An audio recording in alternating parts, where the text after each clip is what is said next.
الحمد لله رب العالمين والصلاة والسلام على المبعوث رحمة للعالمين نبينا محمد وعلى آله وصحبه أجمعين.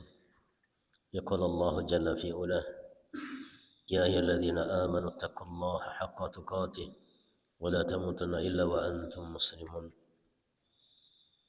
اللهم صل وسلم على نبينا محمد صلى الله عليه وعلى آله وصحبه ومن تبعهم بإحسان إلى يوم الدين. اللهم أرنا الحق حقا وارزقنا اتباعه وأرنا الباطل باطلا وارزقنا اجتنابه. اللهم إنا نسألك علما نافعا ورزقا واسعا وشفاء من كل داء.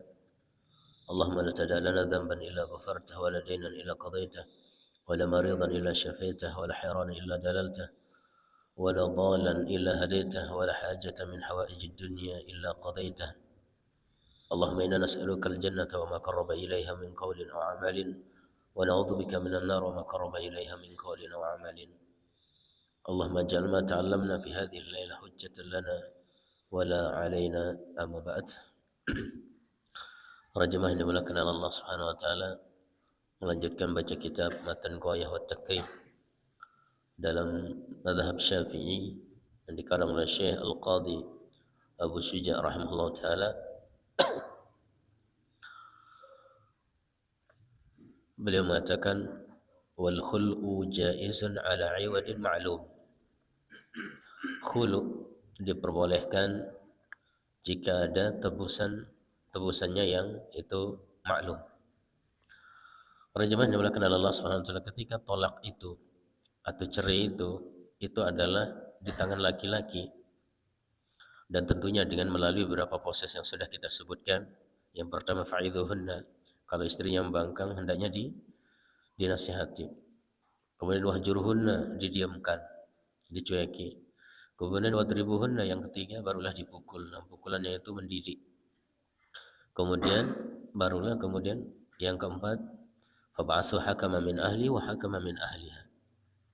Kalau sudah tidak mempan, nasihat tidak mempan, kemudian dicuekin juga tidak mempan, dipukul juga tidak mempan, maka nanti dari pihak laki-laki mengirimkan utusan, nanti dari pihak perempuan ada utusan untuk mendamaikan dua ini, dari keluarga laki-laki dan keluarga perempuan yang dianggap dia senior lokaknya.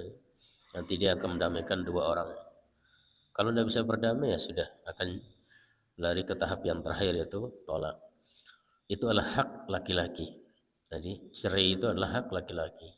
Lalu bagaimana kasusnya jika dalam rumah tangga ternyata yang laki-lakinya yang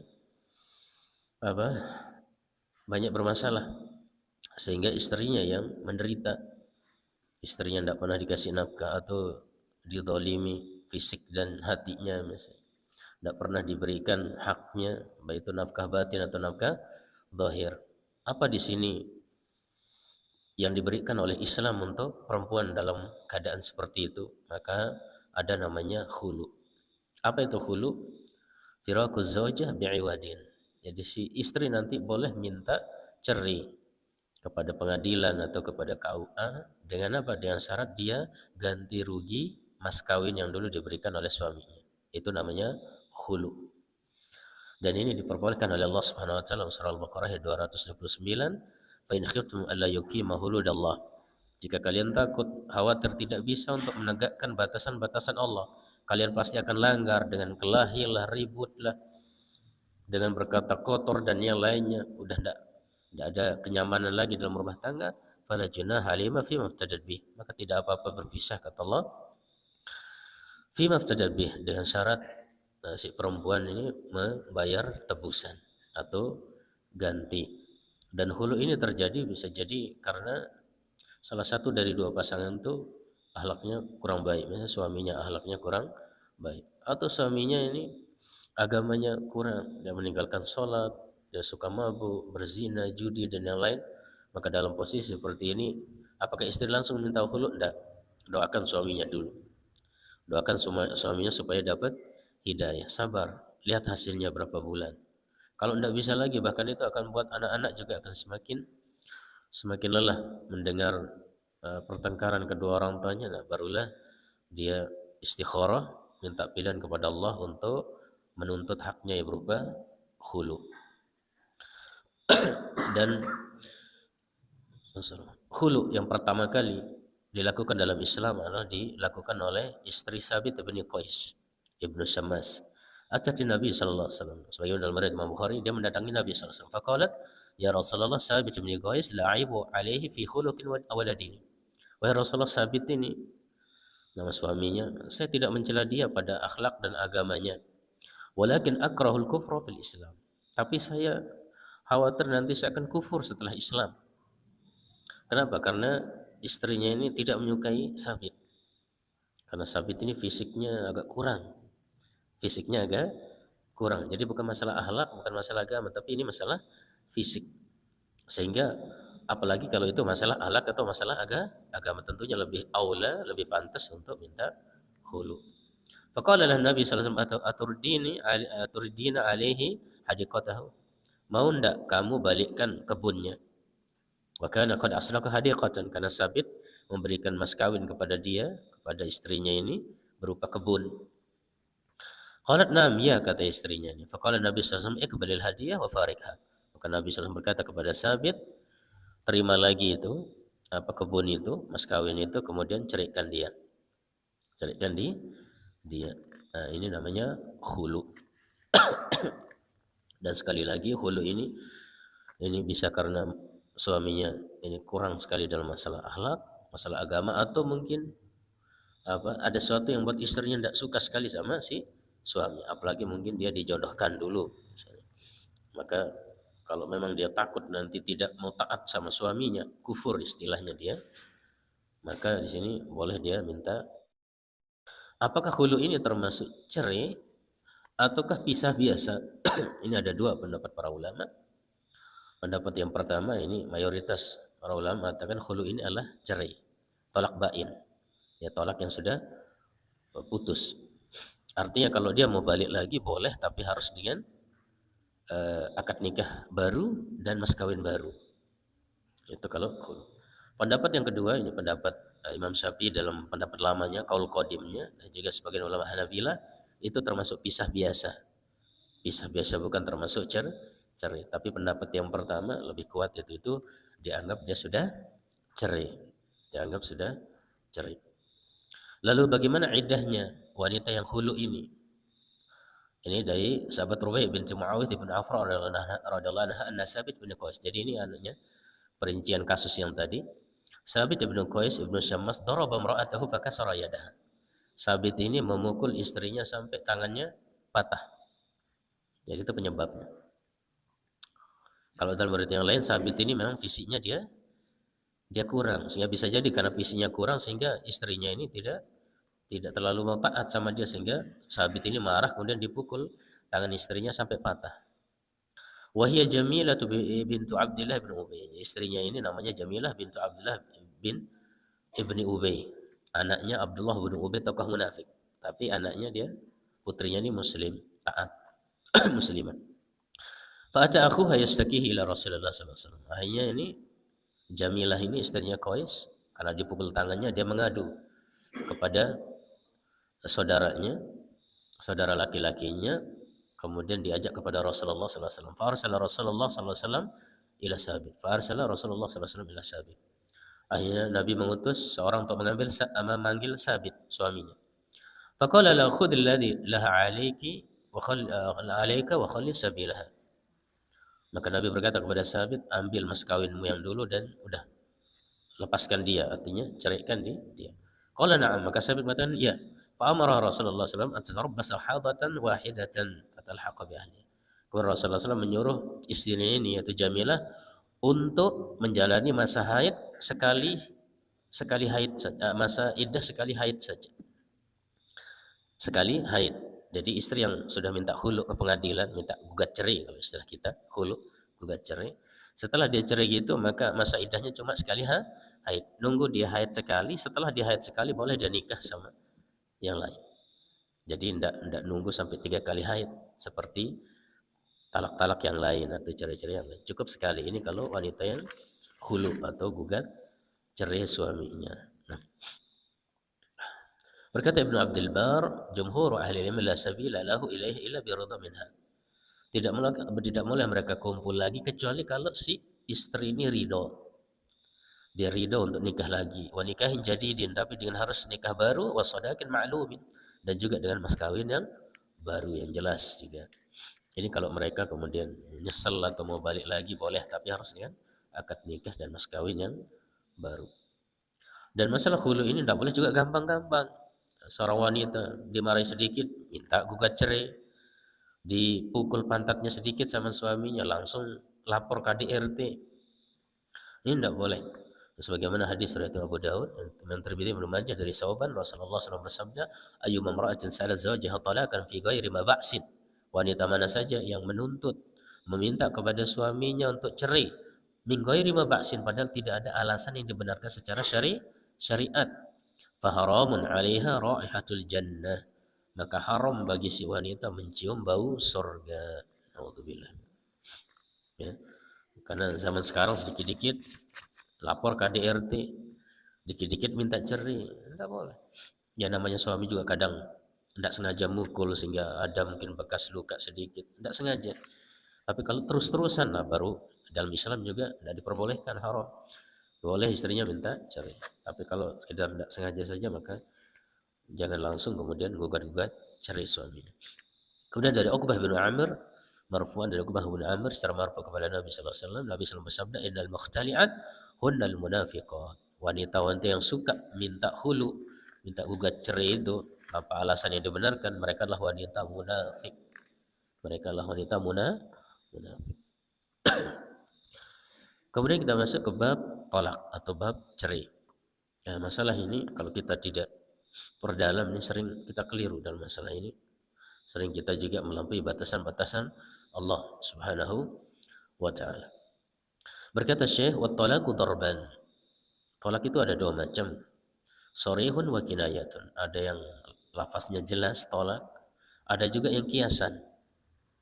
Dan tolak ini asal hukumnya dalam Islam adalah makruh, tidak disukai, ya, asalnya terlarang. Karena kita disuruh sabar kepada istri kita, istri juga disuruh sabar dengan suami, apalagi kalau sudah punya anak, lain ceritanya. Allah SWT berfirman dalam surah An-Nisa ayat 19, wa ashiruhunna bil ma'ruf. Pergaulilah istrimu dengan cara yang patut, yang wajar. Fa in karihtumuhunna fa asa an takrahu syai'an wa yaj'alallahu fi khairan katsiran.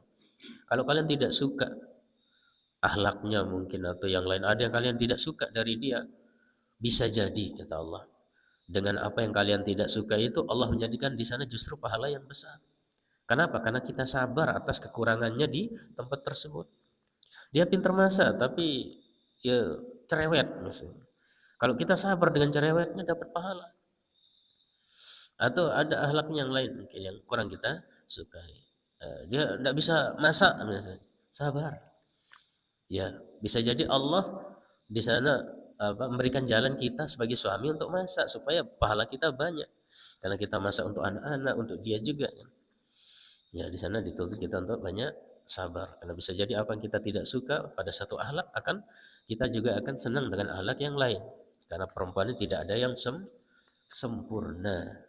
Karena mereka diciptakan dari tulang rusuk yang bengkok. Kalau kita mau lurusin tulang itu pasti patah, artinya cerai kita. Itu kalau kita mau lihat ada wanita yang lurus terus, mustahil. Nah, itulah fungsi dari suami. Tidak meluruskan tulang itu tapi sering-sering dinasihati. Dan ketika kita sering nasihati, tidak dapat nasihati, pahala tiap hari.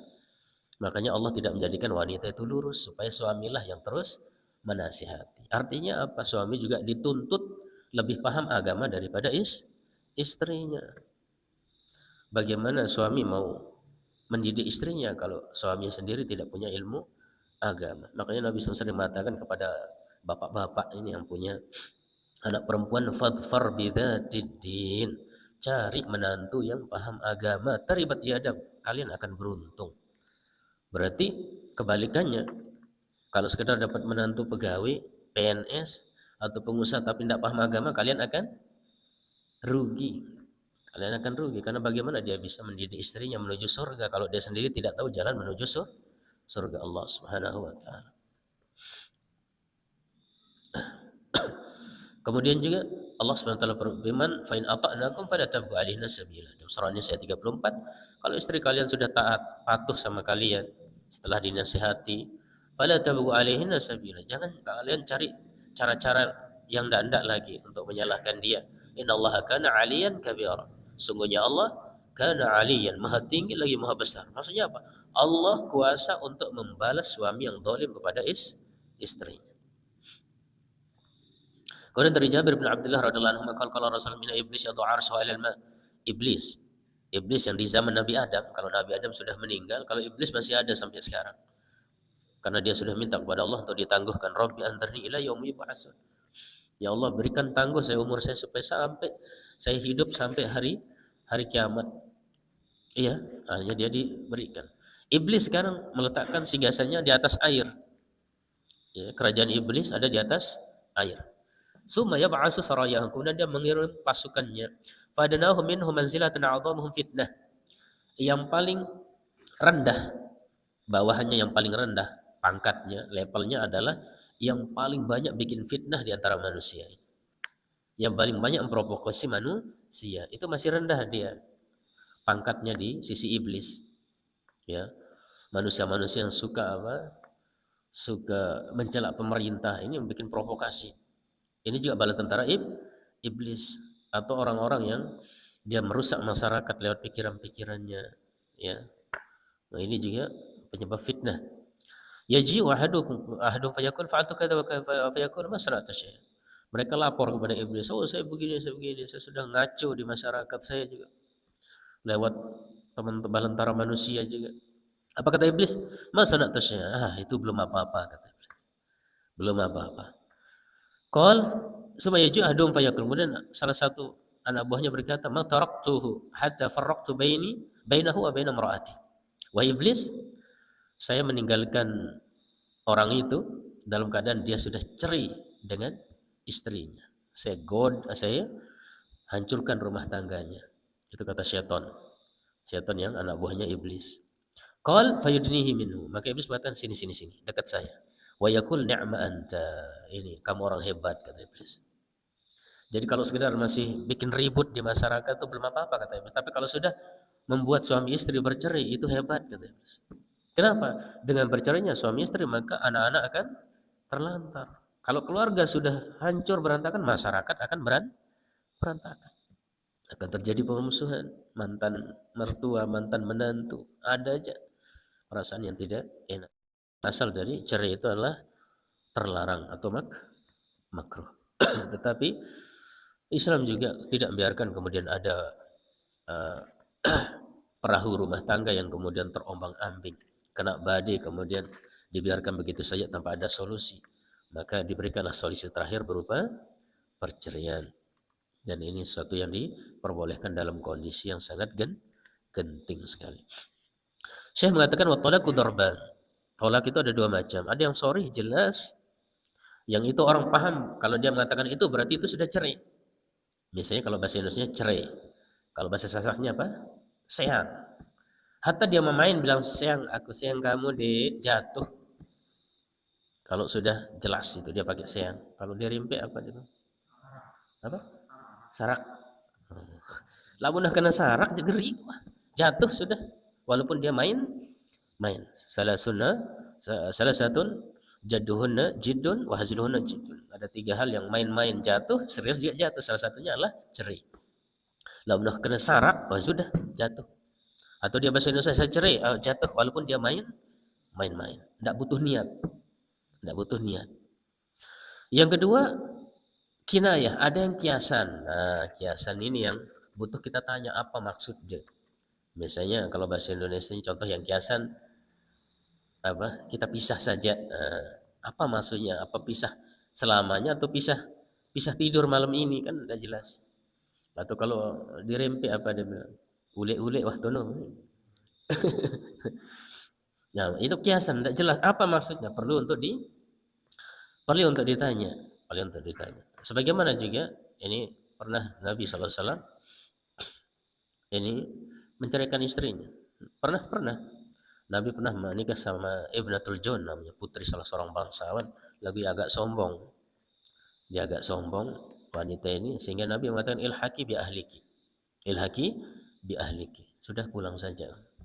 Maksudnya Nabi di sini adalah cerai. Udah pulang saja. Cerai. Jadi Nabi juga pernah menceraikan istri. Kemudian kedua, dalam kisah Ka'ab bin Malik ketika dia tidak ikut perang Tabuk, Ka'ab bin Malik datang utusan dari Nabi, utusannya bilang Nabi menyuruh kamu untuk berpisah dengan istrimu dulu. Kemudian Ka'ab mengatakan, "Utalikha?" Maksudnya pisah di sini saya ceraikan atau bagaimana? La bal i'tazilha wa la taqrubha. Maksudnya jangan sentuh istrimu dulu. Itu perintah dari Nabi. Jadi selama 40 hari tidak boleh dia dekat istri. Itu hukuman dari Nabi gara-gara malas-malasan tidak ikut perang Tabuk. Akhirnya Ka'ab mengatakan kepada istrinya, ilhaqi bi ahliki. Pulang dulu kamu ke rumahmu. Pulang dulu kamu ke rumahmu. Kata pulang dulu kamu ke rumahmu yang kedua ini maknanya adalah ya pulang biasa, bukan cerai. Kalau tadi Nabi mengatakan pulang ke rumahmu itu maksudnya cerai. Jadi ketika ada misalnya suami bilang ke istrinya, nampaknya kita sudah tidak serasi lagi, maka ditanya dulu, apa maksud Side? Ya, istrinya harus nanya, apakah Side ceraikan saya apa enggak? Kalau dia diam saja tidak jawab berarti belum jatuh. Tapi kalau dia bilang iya cerai berarti sudah jatuh. Berarti sudah jatuh.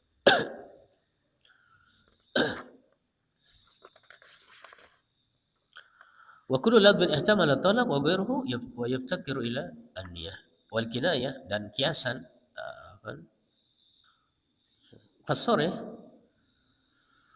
yaftakiru wa la yaftakiru sarih talaq ila an-niyah.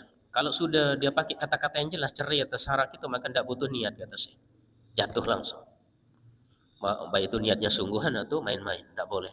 Wal kinayah, tapi kalau kiasan kullu labdi yatamal talaq wa ghayruhu yaftakiru ila niyah. Adapun kalau kiasan ini butuh ditanya niatnya apa. Ya, kalau itu masih kiasan.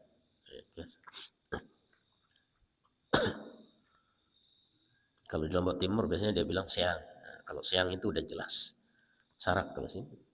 Sarak. Kemudian kata Syekh wali nisa fi darban. Wanita yang dicerai ada dua macam. Nah, di sini yang banyak keliru di masyarakat juga. Darbun fi talaqihinna sunnah bidah. Yang pertama, ada wanita yang dicerai oleh suaminya, yang cerainya ini bisa ada dua hukum. Bisa jadi dia sunnah, bisa jadi bid'ah kata Syekh. Wa hiya dzawatul haid, yaitu wanita-wanita yang masih haid, hati-hati. Wanita-wanita masih haid bisa jadi ketika dia cerai itu hukum cerainya sunnah, bisa jadi bid'ah. Bagaimana yang sunnah? Fasunnatu ayyuqi'at talaq fi tuhrin ghairu mujami'in fi. Yang sunnah adalah suami menceraikan istrinya setelah dia suci dari haid dan belum digauli. Itu yang sunnah. Istrinya haid sekarang.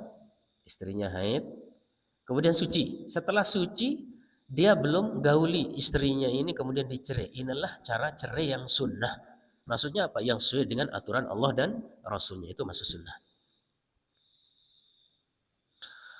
Kemudian yang bid'ah bagaimana? Syekh mengatakan wal bid'atu ayyuki at-talaq bil haid aw tuhrin jama'aha fihi. Sedangkan tolak yang bid'ah, cerai yang bid'ah yang tidak sesuai dengan aturan Allah dan Rasulnya adalah menjatuhkan tolak ketika istrinya lagi haid, tidak boleh. Ketika istrinya lagi haid atau sudah suci tapi sempat dijimai. Istrinya lagi haid dicerai, tidak boleh. Itu namanya cerai bid'ah dan ini haram. Yang kedua, yang namanya cerai bid'ah itu istrinya sudah suci dari haidnya, sudah bersih, sempat dijimai. Setelah dijimai baru karena ada masalah, ribut, sayang, wah ini yang sering terjadi. Ini termasuk cerai bid'ah yang itu hukumnya haram. Mana dalilnya? Dari Salim bin Abdullah, bahwa Abdullah bin Umar qol talaqtu imra'ati wa hiya haid. Saya pernah menceraikan istri saya ketika dia haid. Pada dzalika Umar bin Nabi sallallahu alaihi wasallam, maka bapaknya Umar bin Khattab menceritakan perihal anaknya Ibnu Umar ini menceraikan istrinya ketika haid kepada Nabi sallallahu alaihi wasallam. Bagaimana reaksi Nabi? Fataghayyada Rasulullah sallallahu alaihi wasallam. Rasulullah langsung marah. Marah Nabi. Summa qal murhu falyuraji'ha. Perintahkan dia untuk rujuk lagi. Tidak boleh cerai kayak gitu. hatta tahidha haidatan ukhra mustaqbalatan siwa haidatiha allati talaqaha fi. Sampai dia haid lagi sekali lagi. Dan haid yang tadi itu yang sedang ketika dia dicerai itu tidak dihitung. Tidak dihitung sebagai masa iddah. Suruh dia rujuk lagi sampai si istrinya haid sekali lagi. Ini kan lagi haid, suci. Setelah suci, haid lagi. Fa in badalahu ayyutaliqa fayutaliq. Kalau sudah haid yang kedua kemudian suci. Nah, ketika suci ini kalau dia mau cerai baru silakan cerai katanya. Tapi apa qabla ayyamasha, tapi jangan disentuh-sentuh. Ya, artinya jangan dijimai. Kalau mau cerai, tunggu dia suci dari haid kemudian cerai begitu. Jangan suci dari haid dia jima berkali-kali. Kemudian baru dia cerai, tidak boleh. Fadzalika talaq lil iddah kama amara Allah. Itulah tolak yang sesuai dengan iddah yang diperintahkan oleh Allah Subhanahu wa taala. Wa kana Abdullah talaqahu tatliqatan wahidah. Kemudian Abdullah bin Umar setelah itu menceraikan istrinya sekali. Wa husibat min talaqiha wa raja'a Abdullah kama amarahu Rasulullah sallallahu alaihi wasallam. Jadi dalam hadis riwayat Imam Bukhari ini Nabi SAW marah kepada Ibnu Umar yang menceraikan istrinya sedang haid. Tidak boleh menceraikan istri sedang haid atau sudah suci tapi sudah sempat dijimai, bergaul, bercampur di sana. Ini tidak boleh. Kenapa tidak boleh?